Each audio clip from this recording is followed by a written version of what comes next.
It was November 12th, 1970, in East Pakistan, what we now call Bangladesh.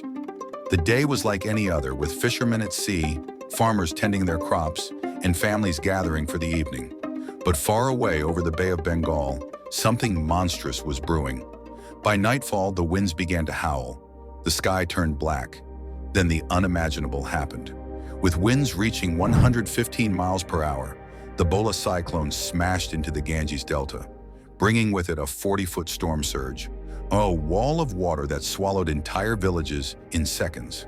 Homes vanished, fields turned into oceans. People were swept away in the darkness, never to be seen again. By the time the sun rose the next morning, up to 500,000 lives had been lost. The devastation was so complete that some towns simply ceased to exist. Unlike modern disasters, there was no live footage of the storm itself. In 1970, cameras weren't common in rural East Pakistan, but in the days that followed, journalists and relief workers arrived, capturing the aftermath in haunting black and white footage. Survivors stood knee-deep in floodwaters, searching for lost loved ones. Bodies floated through streets that no longer existed. Helicopters from Operation Helping Hand documented the sheer scale of destruction. These reels, now archived by outlets like British Pathé, are the only visual evidence of this catastrophe. But just when the world thought it had seen the worst, nature struck again. This time, not with winds or rain, but with a force so massive it shook the entire ocean. A disaster that began deep beneath the sea and ended with entire coastlines wiped off the map. December 26, 2004, a day millions would never forget. It started with a 9.1 magnitude earthquake off the coast of Sumatra, Indonesia. The seabed shifted violently, displacing an unimaginable volume of water. Within minutes, a wall of water as high as 100 feet was racing towards land. No sirens, no warnings, just a calm ocean, until the water suddenly pulled back, exposing the seafloor, a deadly signal of what was coming next. Then devastation. Countries across 14 nations, Indonesia, Sri Lanka, Thailand, and India, were hit within hours. Coastal towns and villages were erased in seconds. Entire families were swept away. The death toll? A staggering 230,000 people, making it one of the deadliest natural disasters in human history. And this time, the world saw it happen. Tourists and locals caught real-time footage of the waves crashing onto shores, swallowing buildings and carrying away cars like toys. These videos, some filmed with shaky handheld cameras, remain haunting reminders of that day. The 2004 tsunami wasn't just a disaster, it was a wake-up call. In the years that followed, early warning systems were installed, but for hundreds of thousands, it was too late. The world watched in horror as the tsunami reshaped coastlines and lives forever. But less than a decade later, another storm would come. One so powerful that even the strongest buildings stood no chance. Fast forward to November 8, 2013, one of the strongest storms ever recorded slammed into the Philippines. With wind speeds reaching 195 miles per hour, Typhoon Haiyan wasn't just another typhoon, it was a monster. In the city of Tacloban, the ocean itself seemed to rise, with storm surges up to 17 feet high, crashing through homes, streets, and entire neighborhoods.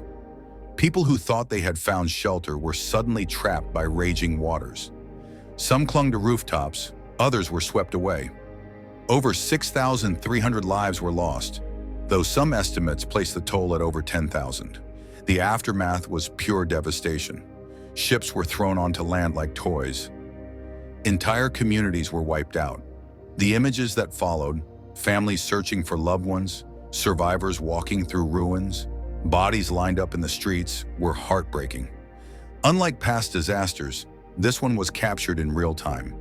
Amateur footage, news broadcasts, and survivor videos showed the full force of the storm as it happened. The world saw Haiyan's destruction unfold, moment by moment. Typhoon Haiyan left behind destruction that seemed almost unimaginable, but history has shown us time and time again, when nature strikes, it doesn't discriminate. Just a few years earlier, on August 29, 2005, the Gulf Coast of the United States was bracing for a storm, but no one expected the catastrophe that was about to unfold. Hurricane Katrina, a Category 3 hurricane, made landfall with 125 miles per hour winds and an unimaginable force of water. At first, it seemed like New Orleans might escape the worst. But then, the levees broke. Water rushed into the city, flooding 80% of New Orleans. Entire neighborhoods were submerged. People scrambled to rooftops, waving for help. The Superdome, meant to be a shelter, turned into a place of desperation. Thousands trapped inside, waiting for rescue. In total, around 1,800 people lost their lives, and over 1 million were forced to leave their homes. But unlike past disasters, this one played out live on television. News helicopters showed neighborhoods swallowed by water, footage of rooftop rescues, flooded streets, and people clinging to debris became a stark reminder of just how vulnerable even the most developed cities can be. And yet, this was still not the deadliest storm to strike in modern times. Because just 3 years later, another cyclone would hit, one even deadlier, and with almost no warning.